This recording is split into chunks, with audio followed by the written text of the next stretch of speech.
Assalamualaikum warahmatullahi wabarakatuh. Waalaikumsalam. A'udzu billahi minasyaitonir rajim. Bismillahirrahmanirrahim. Alhamdulillahirabbil alamin. Wa bihi nasta'inu ala umuri dunya waddin. Shalatu wassalamu ala asyrafil mursalin sayyidina wa maulana wa habibana Muhammadin sallallahu alaihi wasallam. Wa ala alihi wa ashabihi wa ummati sholihin alladzina yatamassaku sarimatahu sholihin ila maqad.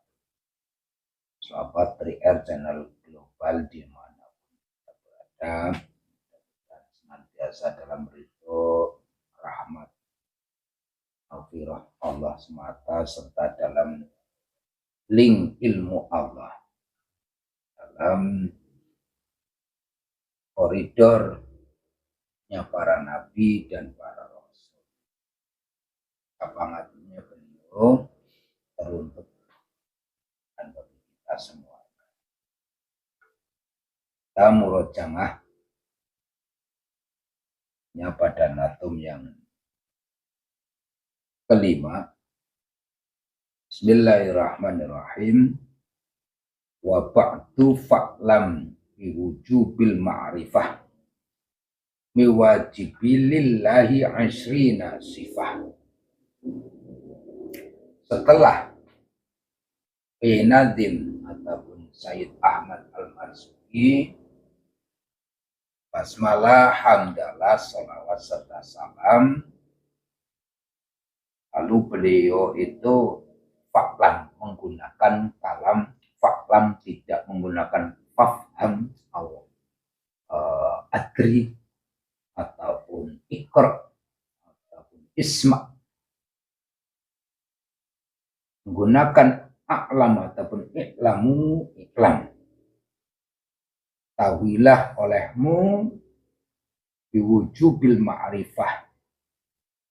Bak yang di sini adalah mutalabisah ataupun pakailah selaku pakaian, jadikan pakaian yang dipakai dari kepala sampai kaki, pakaian yang dipakai dalam jalur akidah tauhid sunnah wal jamaah. Biwajibilillahi asyrina sifah. Saking sifat wajib bagi Allah yang 20 persifatan. Ada kemakrifatan secara tafsiliyah supaya kita itu tidak jadi golongan iman yang muqallid ataupun taklid, hanya ngikut-ngikutan.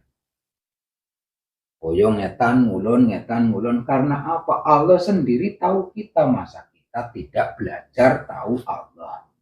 Maka sama-sama tahu Allah mengetahui kita. Kita wajib belajar tauhid secara tafsiliyah untuk takrif pada Allah selaku biwujubil ma'rifah. Bak di sini adalah ilsoknya tahqiq yang untuk jadi talabisan, pakaian harian. Nah, makanya menggunakan fa'lam. Maka ilmu adalah hal yang bisa dikatakan hal pasti.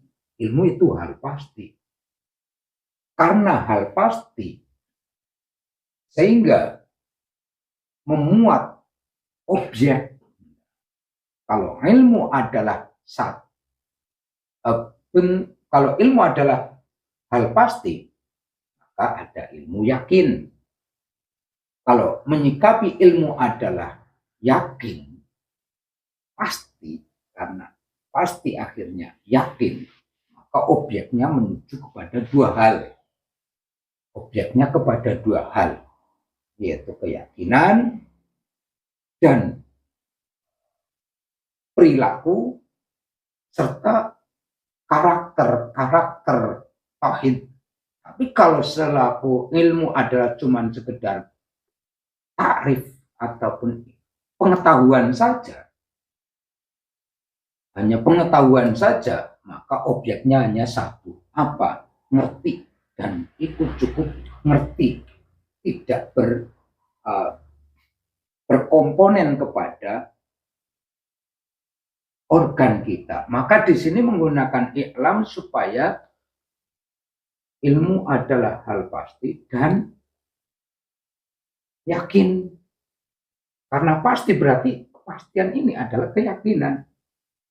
Objeknya akan nanti ataupun ke maf'ulnya itu dua arah. Beda kalau kata adalah ifham biwujubil ma'rifah. Ifham berarti pahamilah. Berarti harus kembali kepada pengetahuan awal, menarik kalimah-kalimah yang terdahulu untuk difahami lagi. Beda dengan ikra, hanya dibaca akan menghasilkan lafaz, dengarkan akan hanya menghasilkan lafziah-lafziahnya saja. Tapi kalau adri, pengertian, artinya, iklam dan adri, sudah tahukah Anda? Kalau tahu berarti menghasilkan ilmu yang sudah bisa mengartikan. Oh, artinya kayak gini, kehidupan arti dan seterusnya. Maka dalam iklam pada awal wabah adalah curahan-curahan yang di situ itu kepada objek dua. Apakah boleh hanya jadi ilmu pengetahuan saja? Boleh. Tapi objeknya hanya satu. Tapi kalau jadi ilmu pasti. Kalau pasti berarti ilmu adalah pengetahuan. Tujuan dari iklam, apa yang sudah kita dengar, supaya dihafal, supaya dijaga, dan dihafalkan. Tidak juga menggunakan ifid. Hafalkanlah oleh kamu. Kalau dihafalkan akan menghasilkan takutnya rusak ataupun takutnya kehilangan. Maka kalam iklam di sini, ketahuilah apa yang harus kita ketahui, ya tentang 20 sifat wajib bagi Allah, muhalnya 20, jaiznya itu 1. Biwujubil ma'rifah, di sini dengan tujuan pakaian. Pakailah secara otomatis. Maka silahkan Anda itu kok dadakan bikin kepala ini, ya boleh bangun. Enggak, kami itu kan lagi ngobrol. Ya. Obrolan ini kok Anda itu tergesa-gesa. Tergesa-gesa. Saya dengar ada obrolan yang apa itu ya, tergesa-gesa, tapi kesini kok Sekarang membahas tergesa-gesa. Oh, saya yang tergesa-gesa. Yo, kamu kan tergesa-gesa. Yo, tadi mendengar sesuatu yang agak apalah, jadi saya cepat-cepat. Tapi jadi cara yang saya ketahui tergesa-gesa adalah dari bangsa Anda.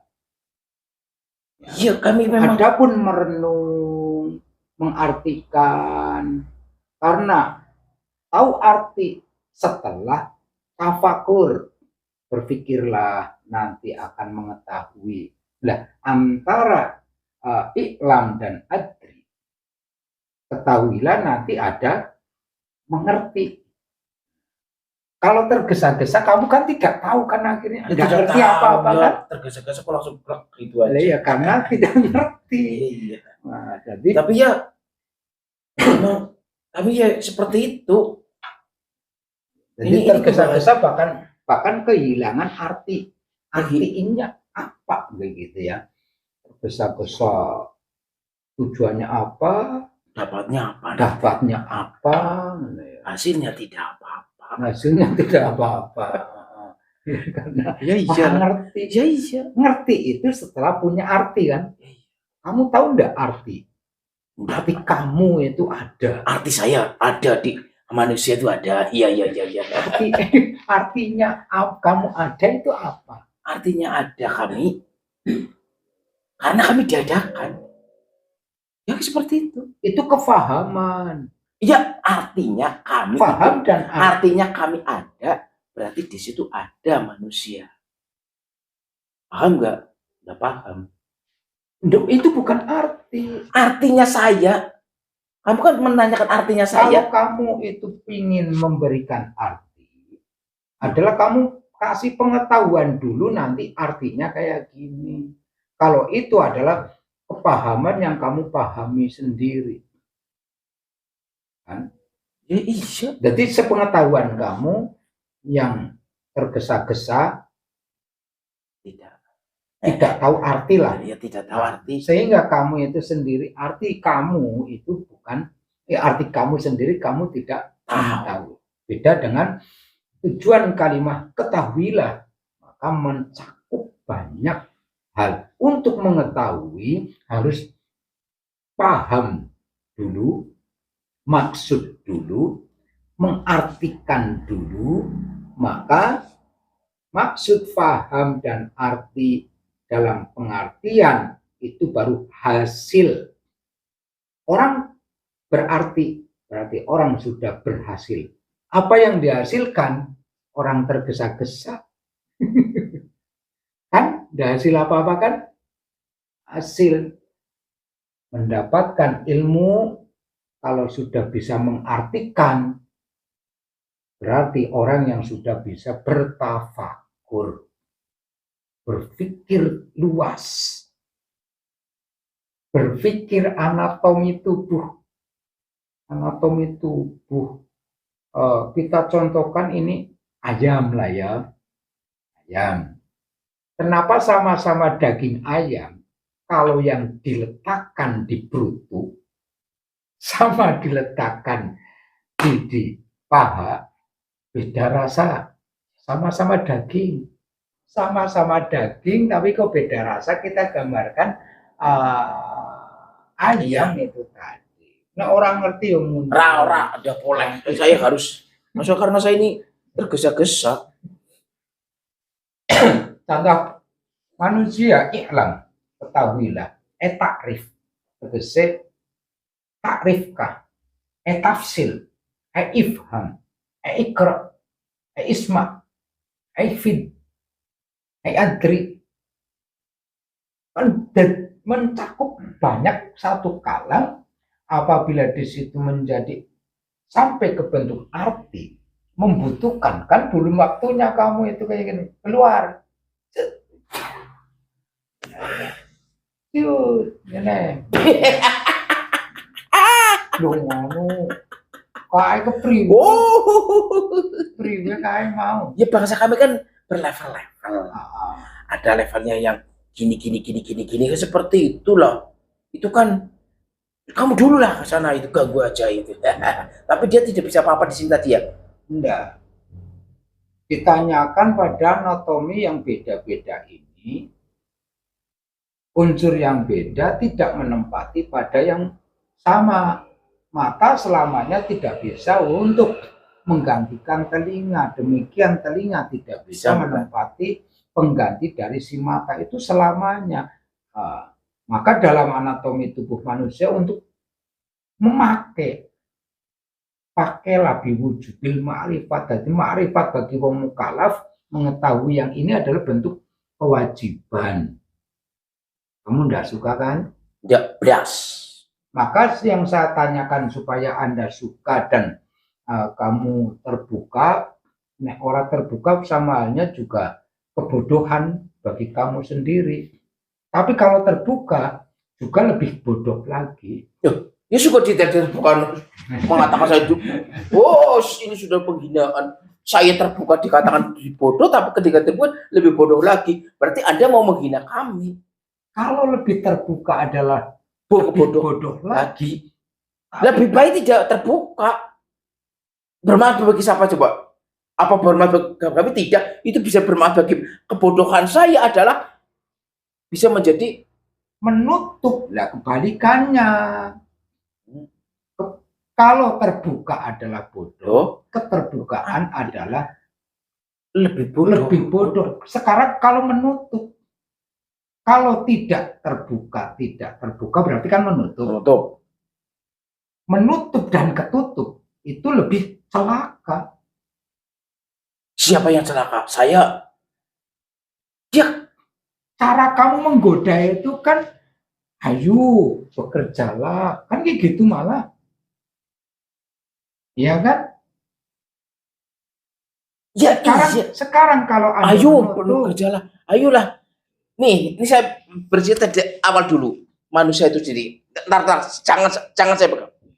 Manusia, orang yang mempunyai kelengkapan itu sendiri. lengkap Kak, apanya? ntar dulu saya. Apa arti kepala, apa arti tangan, apa arti kaki?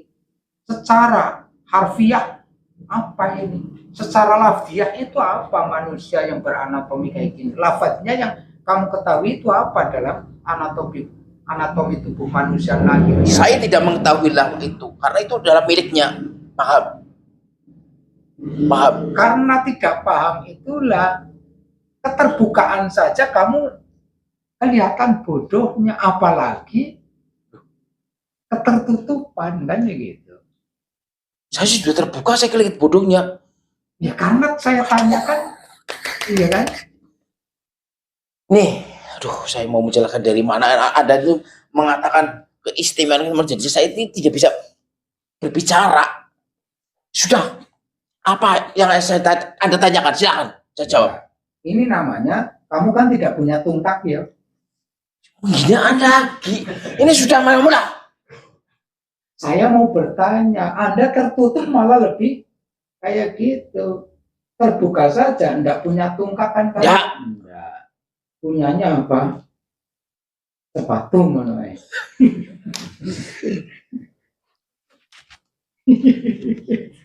Iya.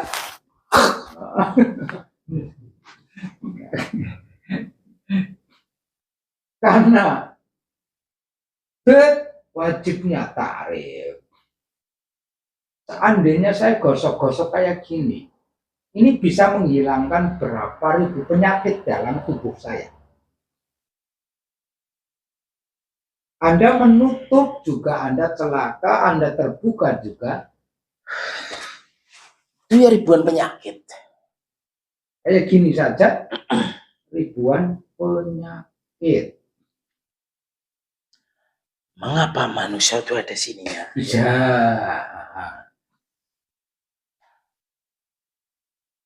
Setahu Anda saja. Dibuat lafal-lafal miliknya untuk menampakkan di muka bumi, untuk menyadari bahwa kamu adalah di bumi itu sebenarnya untuk mengetahui penciptanya. Maka tapaklah kamu di bumi. Menapak bumi. Agar kamu mengetahui penciptaannya. Paham? Maka kami seperti ini karena kami tidak mau mengaku. Nah saya nih rasanya kalau jadi kamu tidak mau menapak kayak gitu. Ya. Hanya manusia saja yang menapak, mengetahui bahwa dengan tapakan ini manusia merasakan bahwa saya ini adalah tidak ada apa-apanya di hadapan Tuhannya. Berarti manusia dengan otomatis manusia itu diperbolehkan mengenal Tuhannya ya, sangat diwajibkan dan sangat ditolong untuk selalu diingatkan dengan menampakkan kakinya di ini untuk mengingatkan. Kenapa ini kok jadi menghilangkan ribuan penyakit? Kamu goro. Penyakit tidak. Aduh, penyakit apa? Penyakit hati manusia itu sendiri. Penyakit pikiran manusia. Buruk sangka kepada Tuhannya. Paham? Kamu pernah dengar dari iblis apa enggak? Apa ngomong asal-asal ngomong? Ya, ini ajaran dari sana. Bahwa manusia memang dari situlah dia mengenal Tuhannya. Karena apa? Dia berjalan karena Tuhannya. Paham? Iya. Berdiri tanpa dicakar. Berdiri tegak tanpa dicakar. Fungsi ini ya. Anda tidak pernah bisa tegak, makanya kayak gini ya. Kenapa tangannya harus kayak gini? Tidak perlu dibahas saya. Apa mau menyeimbangkan karena dengkul kamu itu di sebelah sana ya. Kami kan di depan. Ya. Kamu kan di belakang ya. Makanya kayak gini ya. Kok lucu? Hah? Bahas kamu saja. Kamu nggak bisa jawab. Lucu-lucu kayak gini kan dia yang ciptakan saya kayak gitu. Jawabnya ngapa? Ya mau saya. Kamu nggak mau hanya ngomong kayak gitu.